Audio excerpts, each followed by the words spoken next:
ये स्टोरेज है, जिसे हम सैन भी कह रहे हैं। इसको एक और तरीके से भी देखते हैं, एक और दृष्टिकोण से देखते हैं।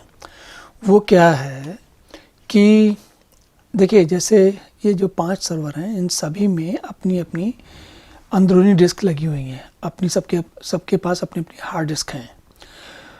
लेकिन अगर एक इनमें से किसी में ख़राब हो जाए, या मान लीजिए कि 2 में ख़राब हो जाए, तो आपको इसको भी ठीक करना पड़ेगा, इसको भी ठीक करना पड़ेगा। इसी तरीके से मान लीजिए 5 है, 2-3 में ख़राब हो जाए, तो जिसमें जिसमें ख़राब होगा सबको ठीक करना पड़ेगा अलग से। और जैसा होता है ना कि हमारे देश में कि जो समस्याएं सबको प्रभावित करती हैं वो केंद्रीय सरकार के पास होती हैं, और जो लोकल लोगों के लिए परेशान करती हैं, जो क्षेत्रीय होती हैं, वो राज्य सरकार के पास होती हैं। तो उसी तरीके से आईटी की दुनिया में जो जो चीज़ें सबको प्रभावित करती हैं, अब स्टोरेज या डिस्क जो है, डिस्क स्पेस, क्योंकि डेटा जानकारी लगातार बढ़ रही है और रोज़ सुबह शाम बढ़ती जाती है और हर तरीके से बढ़ती जाती है। तो शुरुआती दौर में हमने कोशिश की कि भाई ये इनको हर कंप्यूटर में जो डिस्क लगी है वो किसी तरीके से उसको बढ़ा सकें, उसको और ज़्यादा उसमें जानकारी दे सकें, या उसकी एक तो क्षमता बढ़ा सकें, उसकी दूसरी उसकी काम करने की गति बढ़ा सकें, दोनों कार्यकुशलता बढ़ा सकें, दोनों काम कर सकें।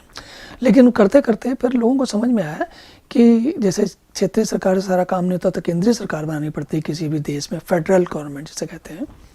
तो उसी तरीके से हर वो चीज़ जो सबको असर करती है वो सेंट्रल होनी चाहिए।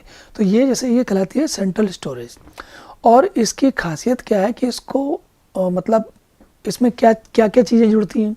एक तो आप ये एक जगह पे है, जो काम की जानकारी है, जो सबसे ज़्यादा महत्वपूर्ण जानकारी जो आपके लिए बहुत ज़्यादा ज़रूरी है और बिज़नेस के लिए या काम के लिए, वो अगर आपने यहाँ पर रखी तो आप क्या करोगे, इन डिस्कों को, इस सिस्टम को इस स्टोरेज वाले स्विच के साथ मिला के और भी चीज़ें मिला के, और भी मतलब इनके अंदर तकनीकें मिला के आप इसको ऐसा बना सकते हो कि इसमें कुछ भी गड़बड़ नहीं हो, या गड़बड़ हो तो बहुत जल्दी ठीक हो जाए। तो एक तो ये बात आती, तो एक तो ये होती है, इसको बोलते हैं अंग्रेजी में अवेलेबिलिटी, मीनिंग मतलब ये कि 24 घंटे 7 दिन 365 सातों मतलब 24 घंटे और 7 जो दिन होते हैं, रविवार से लेके अगले रविवार तक, और 365 दिन साल के हर वक्त ये चलता रहा है। इसमें डिस्क में, स्टोरेज में कहीं कमी नहीं आए, कभी कमी नहीं आए, तो इसको अवेलेबिलिटी कहते हैं। दूसरी चीज़ ये हो सकती है कि जैसे ये एक कंप्यूटर है, इसमें डिस्क लगाई है आपने, अब हम हार्डवेयर वाले जब देखेंगे तो समझ में आएगा। तो उसमें क्या होता है कि इसके 1 HBA में जितनी क्षमता होगी उतना ही ला सकता है सामान। अगर 2 अपने लगाए हैं तो आप ऐसा कर सकते हैं कि दोनों HBA का प्रयोग कर सकते हैं, 2 लेन की सड़क की तरह। लेकिन उसके बाद भी 2 की लिमिट हो गई, मतलब ऐसा नहीं होगा कि आप 4-6 HBA लगा देंगे, जबकि यहाँ पर आप 16 HBA लगा सकते हैं, 60 HBA लगा सकते हैं इसमें। और ये क्या होगा कि तो जो डिस्क जो है, जो डेटा जहाँ पे पढ़ा और लिखा जा रहा है बार बार जल्दी जल्दी, उसकी जो बहुत चौड़ा रास्ता हो जाएगा, मतलब बहुत सारी लेन वाला रास्ता हो जाएगा। तो ये कहलाता है परफॉर्मेंस का, मतलब कि क्षमता, कार्यकुशलता, राइट। आप बहुत ज़्यादा काम कर सकता है ये। और फिर इसके अलावा क्या होता है कि इसमें डिस्क लगाने की एक लिमिट होगी, उसके बाद इस कंप्यूटर में, सर्वर में जगह ही नहीं होगी डिस्क लगाने की। अगर आपको और डेटा बढ़ाना है और जानकारी बढ़ानी है तो क्या करोगे, तो फिर क्या करोगे, इनको जो है, इनको बनाए इसी काम के लिए, इनमें डिस्कें लगाते जाओ, बढ़ाते जाओ। कहने को बहुत आसान है, लेकिन इतना आसान ये भी नहीं होता। पर फिर भी इनकी बनावट ऐसी होती है कि आप काम चलते बीच में, ये कैबिनेट होती है, मतलब जैसे नहीं वो गोदरेज वाली कैबिनेट होती है, तो आप सोचिए दरवाज़ा खोल के इसके अंदर की कुछ डिस्कें निकाल के बदल सकते हो, या और डिस्कें जोड़ सकते हो, या कई सारी डिस्कें नई कम क्षमता वाली डिस्क की जगह ज़्यादा क्षमता वाली डिस्क लगा सकते हो, उनको हटा के। तो वो सब माइग्रेशन के तरीके होते हैं, मतलब एक जगह से दूसरी जगह डेटा जानकारी ले जानी पड़ती है, पर वो सब कर सकते हो आप। और आप देख ही रहे हो कि 1 2 3 तो मैंने लगाए हुए हैं, 3 तक थोड़ी रुक रहता है, हो सकता है 6 हो सकता है 12 हो सकता है 18 हो सकता है और भी ज़्यादा हो। जो बहुत बड़े बड़े डेटा सेंटर होते हैं उनमें तो ये 150 के तादाद में लगी होती हैं, और बल्कि ज़्यादा भी लगी होती हैं।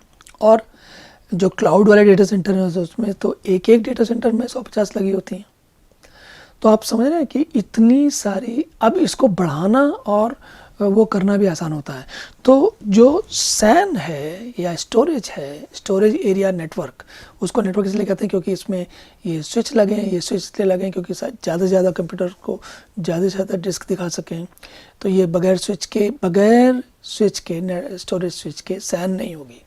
अगर आप इनको डायरेक्टली जोड़ दें, दोनों को, कंप्यूटर को और डिस्क को, स्टोरेज को, एरे को, तो वो सैन नहीं कहलाएगी, फिर वो DASD कहलाएगी, डायरेक्ट अटैच्ड स्टोरेज डिस्क। लेकिन तो ये सैन इसलिए कई कारणों से ज़रूरी है, और आप इस नाम को, सैन को या डिस्क को या स्टोरेज को या डिस्क स्पेस को, इसका नाम बार बार सुनते रहेंगे, और स्वाभाविक है इसका बड़ा महत्वपूर्ण इसका मतलब इसका रोल है। तो ऐसा भी नहीं है कि ये हल्के में लेने वाली चीज़ है।